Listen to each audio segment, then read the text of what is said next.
Hello everyone, আসসালামু আলাইকুম। কেমন আছেন সবাই? আই হোপ সবাই অনেক বেশি ভালো আছেন।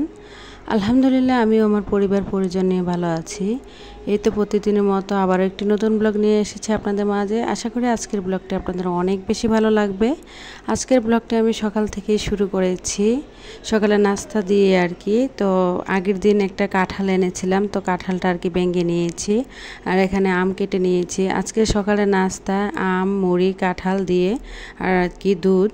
তো এখানে আর কি সবগুলো খাবার রেডি করে নিয়েছি। এখন আমার ছেলেকে খাবার দিয়ে দেব। ও খেয়ে স্কুলে চলে যাবে আর কি। পরে আমি আর আমার মেয়ে খেয়ে নেব। তো এখানে ওর জন্য এক গ্লাস দুধ আর কি গরম করে নিয়েছি। তো এখন ছেলেকে খাবারটা দিয়ে তারপরে সংসারের অন্যান্য কাজগুলো গুছিয়ে করে নেব আর কি। আর ছেলে খাবার খেয়ে স্কুলে চলে যাবে।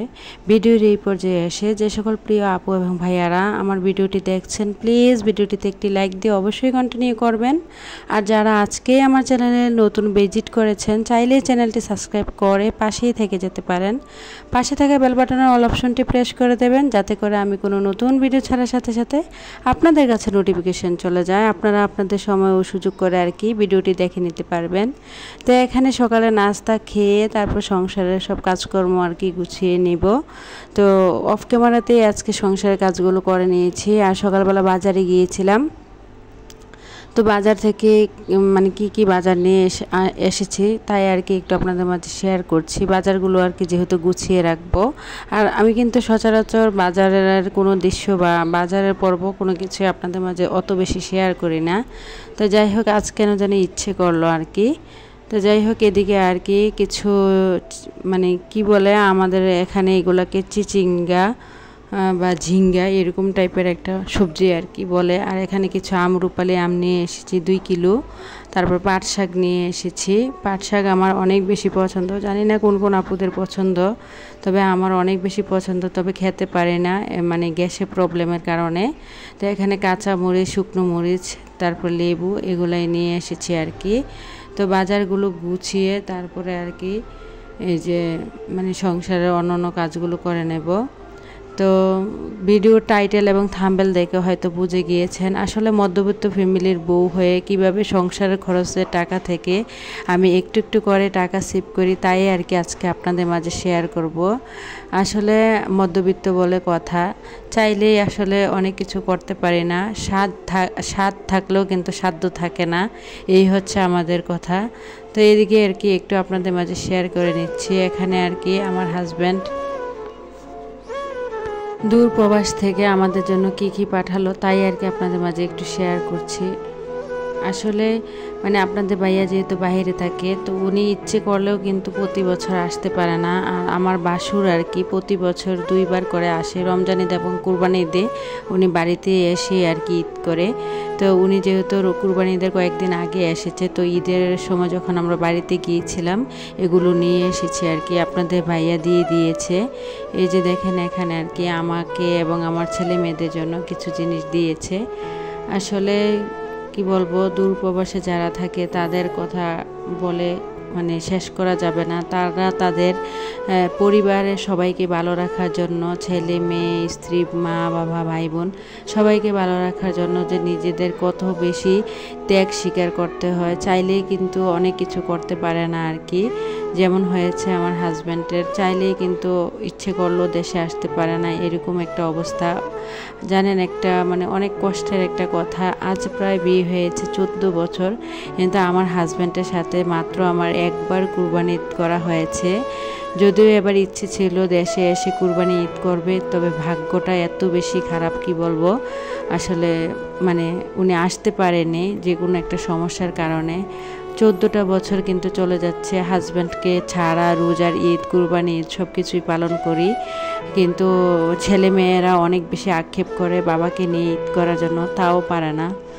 কি বলবো জানেন, যখন বয়স দিচ্ছিলাম আমার অনেক বেশি খারাপ লাগছিল, কেন জানি এত বেশি খারাপ লাগছিল আজকে বলতে পারবো না, একদম কান্না চলে আসছিল আর কি কথাটা কথাগুলো বলার সময়। আমার ছেলেমেয়েরা কিন্তু অনেক ইচ্ছে করে তার বাবাকে নিয়ে ঈদ করতে, তাও কিন্তু পারে না। তো যাই হোক, এদিক দিয়ে হাজব্যান্ড আমাদের জন্য কি নিয়ে এসেছি এগুলো একটু আপনাদের মাঝে শেয়ার করলাম। মানে এগুলো একটু আর কি গুছিয়ে রাখছি। আমি কি ভয়েস দেব, মানে কেন জানি আজকে অনেক বেশি কান্না পাচ্ছিল, আবেগে একদম আবৃতপূর্ণ হয়ে গিয়েছি আর কি। তো যাই হোক, মানে হাজব্যান্ড বাইরে থেকে যা যা পাঠিয়েছে সবগুলো গুছিয়ে তারপর চলে এসেছি সংসারে কাজকর্ম করার জন্য। ছেলে মেয়েদের কথা মনে হলে যখন ওরা ওদের বাবাকে অনেক বেশি মিস করে বলে, অনেক বেশি খারাপ লাগে। প্রবাসীদের আসলে তাদের জীবনে যেহেতু কষ্ট, তার ফ্যামিলির প্রত্যেকটা মানুষেরও কিন্তু অনেক বেশি কষ্ট, তার ছেলে মেয়ে থেকে শুরু করে তার স্ত্রী, আসলে তাদের দুঃখ কষ্ট বোঝার মতো এই পৃথিবীতে মনে হয় আল্লাহ ছাড়া কেউই নেই।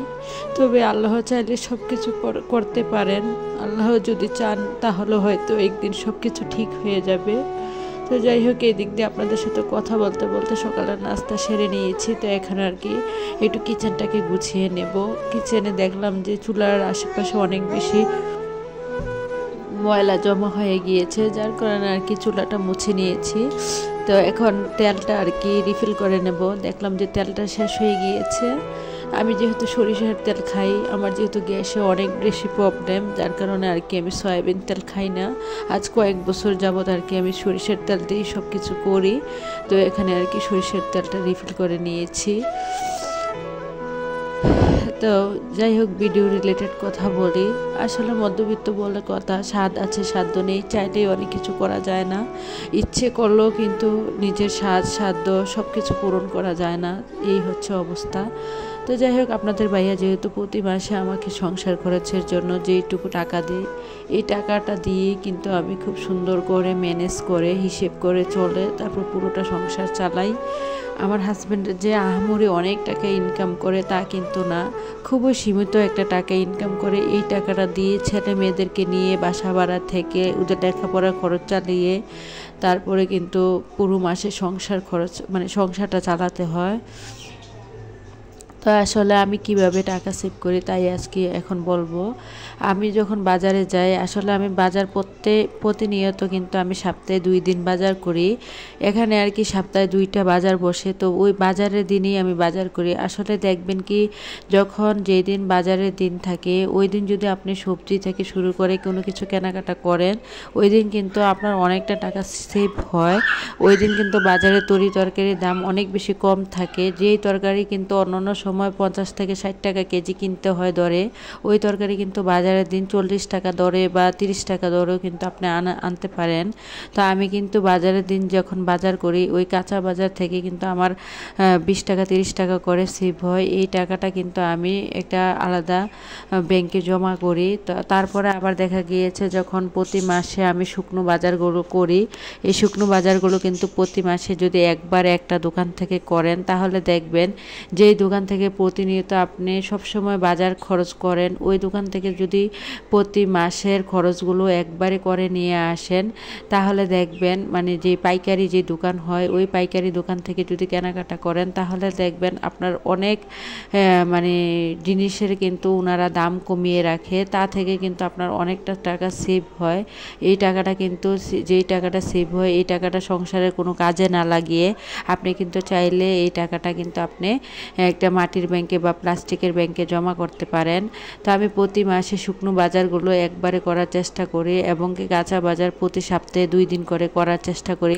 একদিন বাজার করলে প্রায় 4 দিন চলে যায় আমার, তো আরেকদিন বাজার করলেও আবার 4 দিন চলে যায়। তো এইভাবে করে কিন্তু হিসেব করে চললে, বুদ্ধি করে চললে কিন্তু আমরা কিন্তু গৃহিণীরা সংসারের মানে খরচের টাকা থেকে অনেকটা টাকা সেভ করতে পারি। তা আমারও হয়েছে এই অবস্থা। আমি যখন শুকনো বাজার করি বা মশলা বাজার করি বা দেখা গিয়েছে কাঁচা বাজার করি, একটু হিসেব করে বুদ্ধি খাটিয়ে যেদিন বাজারের দিন থাকে ওই দিন বাজার করে, আর শুকনো বাজারগুলো কিন্তু মাসে একবার করে, যেই দোকান থেকে আমি প্রতিনিয়ত পাইকারি দরে সব কিছু খুব কম মূল্যে পাই, ওই দোকান থেকেই আর কি কেনাকাটা করি। এখান থেকে কেনাকাটা করলে দেখবেন অনেক অন্য দোকানে যত টাকা মানে দাম আসে আপনার যে শুকনো বাজারের, কিন্তু মানে পাইকারি দোকান থেকে কেনাকাটা করলে কিন্তু আপনার এখান থেকে 2 থেকে 3-400 টাকা কিন্তু সেভ হয়ে যায়। তো আমি কিন্তু প্রতিনিয়ত এইরকমটাই করি। তারপরে আবার দেখবেন যখন আমি ছেলে মেয়েদের জন্য কোনো কিছু কেনাকাটা করতে যাই, দেখা গিয়েছে কাপড় বা ওদের স্কুল ড্রেস বা জুতা কোনো কিছু কেনাকাটা করতে চাই, আমাদের এখানে অনেক নামি দামি ব্র্যান্ডের কিন্তু দোকান আছে বা নামি দামি ব্র্যান্ডের কিন্তু জিনিস পাওয়া যায়। তা চাইলেই কিন্তু এই নামি দামি ব্র্যান্ডের জিনিসগুলা চেয়েও কিন্তু ফুটপাতের জিনিসগুলা বা মার্কেটে যেই নর্মাল দোকানগুলো আছে এই দোকানগুলো থেকে কিন্তু মানে এই দোকানগুলোতেও কিন্তু কোনো কিছু কিন্তু কম নেই বা খারাপ না।